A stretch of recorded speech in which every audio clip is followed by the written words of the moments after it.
with me on stage now, South Carolina head coach Will Muschamp, TJ Holloman, and Hayden Hurst. Gentlemen, congratulations. Finished the season with 4 wins and 2 losses to be 6-6 overall. Coach, please, an opening statement. Well, first of all, it's been great to be in Birmingham. Mark Meadows and his staff, the Birmingham Bowl people, have done an outstanding job for us. I know our guys really enjoyed their time. The 2 guys I got with me today were picked by their teammates as captains. They've had outstanding years. TJ Holloman, a linebacker for us, and Hayden Hurst, a tight end, and certainly the type of student athletes you want a part of your program as far as how they represent themselves on and off the field. And we'll open it up for any questions.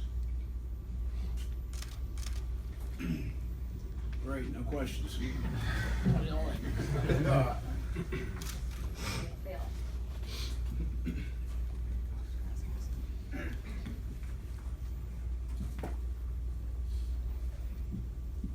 Will, we were talking to Quentin a little earlier, and he said that you recruited him out of high school, but wanted him to play safety, I believe. What, has it surprised you how good of a quarterback he's become, and what's so hard about trying to stop him? Well, no, I think we certainly would have given him an opportunity to play quarterback, that's for sure. But no, he's, I think that he is extremely talented. I think his largest talent, in my opinion, is his competitive edge. And you can see how he positively affects the guys around him. And that, to me, is that's what a leader does. And you can see how he competes, and when he's playing well, they play extremely well offensively. They've played well offensively all year. But his competitive edge is what impresses me the most.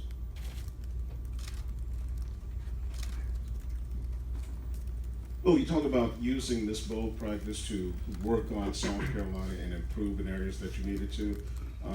During the bowl practices, what areas have you seen the most improvement? Well, I think we've improved on both lines of scrimmage, and certainly we'll have a test tomorrow against a very good South Florida team. But I think that was a huge focal point for us, being our physicality's got to improve. And I think our guys bought into that and understood that. We've got to be able to run the ball better and stop the run better in situations. So that was something we really wanted to focus on. Coach, USF runs a fast-paced spread offense. Is there really one key to slowing them down, or is there anything you can really narrow down, or is it a multitude of things, or have you thought about preparing? I think there's no questions that they create a lot of space plays, and when you got Quentin and Marlon Mack and Rodney Adams, and there's other very talented guys, on their football team offensively that create a lot of space plays. You got to tackle well in space. Obviously, if you have a high percentage on 3rd down, they have a hard time to get to some of the tempo that they want to. But the thing that jumps out at you is the amount of long yardage plays that they create. A lot of explosive plays on tape, a lot of quick scores on tape. But a lot of those things go back to eye control and tackling, and having your eyes in the right spots and tackling and getting guys on the ground in space.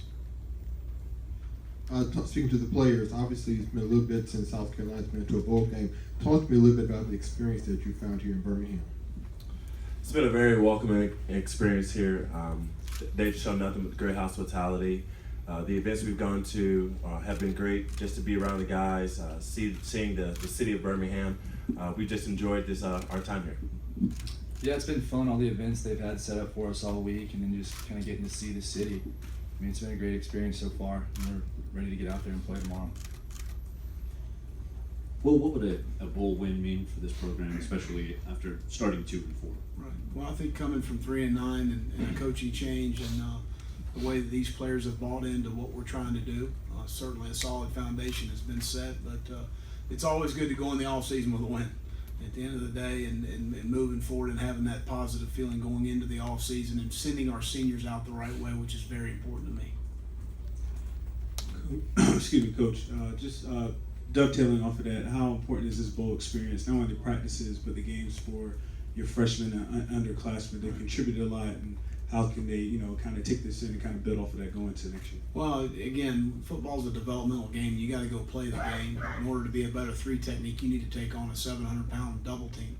And we were able to do a lot of that in Columbia and continue to do that our first day here in Birmingham. So you've got to play the game, and we got 8 great practices in Columbia, and our guys approached them the right way. And we got a very young football team. We're talking in terms of especially on the offensive side of the ball, the production that we've had from young players has been outstanding. So for us to get these extra practices has been huge for us.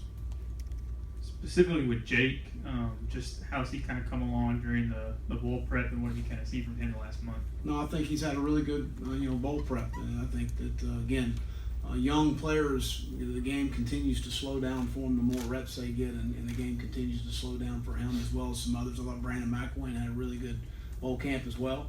Did some really nice things to put those guys in a lot of situational looks, and getting off the coaches getting off the field, letting them play the game. So that's the most important thing, and to see them making better decisions at the quarterback position is huge for them to continue to get those reps. With both those guys, what's the hardest part about coming in as a true freshman quarterback and playing in the SEC right away? Well, what's not hard about it? I mean, there's a lot that are. It's very difficult to do. Obviously, earning the respect of your teammates is the first thing. To be that guy, regardless if he is or not, the quarterback is a leader, and that's the way that your teammates are going to look at you, whether it's from the defensive side of the ball, special teams, and certainly on the offensive side of the ball. Both of those guys have handled their situations extremely well. They're both mature beyond their years. They both have the it factor. They can make a difference for our program. TJ, how much are you thinking about this last game for the senior class and going out with a W tomorrow? It means a lot to us for our legacy as players here at this university. We've been here for 4, some of us 5 years, and to go out with a victory would be a very sweet ending for us. TJ, when you watch film of South Florida's offense, is it all about just stopping Flowers? Do you stop them if you slow him down, or is it more complicated than that? They have a bunch of great athletes. They're very explosive when it comes to their offensive schemes, and we just have to settle down tomorrow, get out there, control the pace of the game, and if we put him in the box, keep him in the box, and make him focus on throwing the ball, we should have a good shot. Will, I haven't seen Sky Moore here this week, and maybe that's just because he's injured. Do you have any more idea about his plans for next year? Has that changed as far as you know? No, I feel very comfortable about where we are. He's with his family right now. He was not cleared to participate in any contact, and he wanted to be with his family. For both of the players, you guys have struggled a little bit on the road. You guys have admitted that. Just how do you go about fixing that heading into a neutral site game tomorrow? I think for us the biggest thing is just trusting in coach's game plan. I mean, we get out there and just execute the stuff that we've been practicing all month. I think we got a good shot giving them a good game. This is for the team captains. What have you guys as leaders, what have you done to make sure that these young guys come into a bowl for the first time, have been able to stay on track and remember that it is a business trip and not have too much fun? Coach Muschamp and his staff, they come out and tell us there's a time to have fun and then there's a time to be serious and focused. And I feel like as a team this year in this bowl game, we've handled that very well. We've buckled down when we need to buckle down, but we definitely enjoyed ourselves when we had the time to enjoy ourselves. Will, your offensive line coaching position, have you put that completely on the back burner, or have you made progress with that hire in the last couple of weeks, and are you still on the same timetable? Still on the same timetable. My biggest thing is before January 12th to have somebody in place. Coach Latina arrived yesterday as planned? Yeah, he was practice this morning. He had a prior engagement with his family, so this was something we knew 2 weeks ago when we decided to make a move there. Hayden, I wanted to ask you about Jake real quick. I know Coach Muschamp mentioned, getting the leadership of the teammates for a young guy. What did he do, especially as such a young guy, to kind of gain control of the huddle and the offense and all that this season? Just the way that he kind of carries himself. I mean, we saw it the first game with UMass, and then he came into that Tennessee game. And I mean, being 19 years old, it's kind of impressive with what he's done. I mean, you never see the kid get wide-eyed or anything like that. It's just the way that he carries himself is very impressive for his age. Coach, going back to the offensive line real quick, has John Latina expressed any interest in wanting the position full-time? Is that something you would consider? John's an outstanding football coach, and we've had a couple discussions here and there more than anything about good offensive line coaches out there and who would be a good fit for us, and that's been basically the extent of our discussions. And also, there are a couple of high-profile players sitting out bowl games.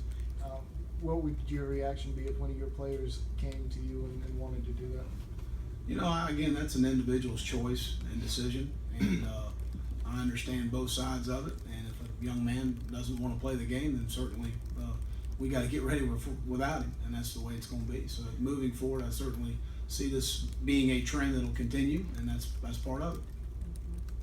TJ, Coach mentioned earlier about digging out of 3 and 9, and going to a bowl game after last year and all what happened. When you think about next season and watching this program from afar, what do you foresee as the next step for this program? I see it going nowhere but up. Coach Muschamp and his staff have done a great job in laying the foundation this year. This year's been a great year for us, for the program, and I don't see this university and the program going anywhere but up from here. Dawn with Fans Favorite Fan right here. I'm in front of you. Hi. My question is to piggyback off of that, but it's to all of you guys. What would be the direct message that you would want to tell fans after dealing with, a losing streak in the beginning and saying, hey, we're at a bowl game and stick with us and hang with us and we're going to keep going from here? Like, what would you say? I would just say to hang with us because, being 3 and 9 a year ago, being 6 and 6 in a bowl game, we've shown nothing but progress. So my message would be just hang with us.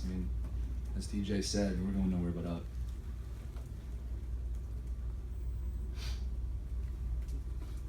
Will, you've been around football for a long time. How does a coaching change affect the facade of a team when you're looking at South Florida now with Taggart leaving and Charlie coming in? How does that affect the facade of a team heading into a bowl game? Well, I think for one game, it's the players are pretty resilient. They're a lot more resilient than we are as coaches and older people, and so they move to the next step and the next part of their lives a lot easier at that age than maybe we do. So I don't know that it'll be a distraction at all. I know TJ and his staff will do an outstanding job, and they've been very successful. We're talking about a team that's won 10 games and done a really good job. So I don't see it being a distraction for their team. Willie didn't play a snap this year, so they'll be all right. For the panel, South Carolina's won their last 4 bowl appearances. Any pressure or maybe extra expectations for you guys going into tomorrow's game? No pressure. We just have to go out there and execute the game plan. They've had a great week of bowl preparation, and it shows tomorrow. So we just need to go out there and give our best efforts and execute the game plan like the coaches laid out for us, and let the chips fall where they may. Coach, when you're facing an offense like this, is the game plan going to be more running the football, controlling the clock? Maybe that's your best defense on tomorrow. Well, we got to be able to move the football and move the chains, and whether that's throwing it or running it, we need to be effective offensively. We need to score some points in this ball game tomorrow. And we understand that offensively. So, how we plan to go about that, we'll see tomorrow. 2 o'clock and tune in. So 1 o'clock Central Time. Excuse me. Coach, I know you touched about just the historic significance of playing at Legion Field. Sure. What does it mean just winning at a venue like this? Well, again, it's been a great week for our guys, and certainly anytime you have an opportunity to showcase your program and where we're headed with our program, I've said it over and over again, I'm excited about where we are, but I'm really excited about where we're heading, and certainly will be another step forward in a positive direction for us. And just playing in this venue, what does that kind of conjure up in terms of just memories? Well, I think for these guys, they don't know, but growing up, in the Southeastern, conference footprint, watching a bunch of Iron Bowls, watching the Birmingham Stallions play, watching all the great games that have been played in this stadium and the great players. We heard Joe Cribbs and Sean Alexander talk today at our luncheon. For a football historian person like myself, it's I'm really looking forward to tomorrow. Will, everybody good as far as no missed curfew, no injuries or anything like that? No, really good.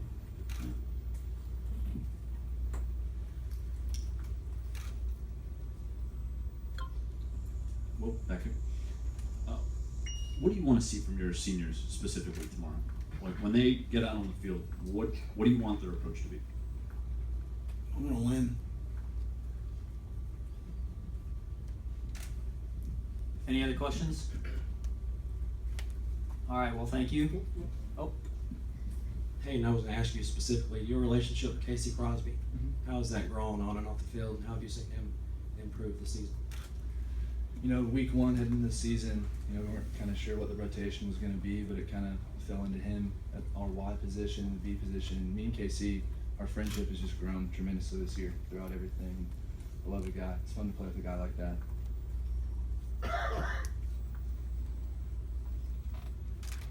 Anything else? All right, well, thank you, and we'll see you tomorrow for kick at 1:03.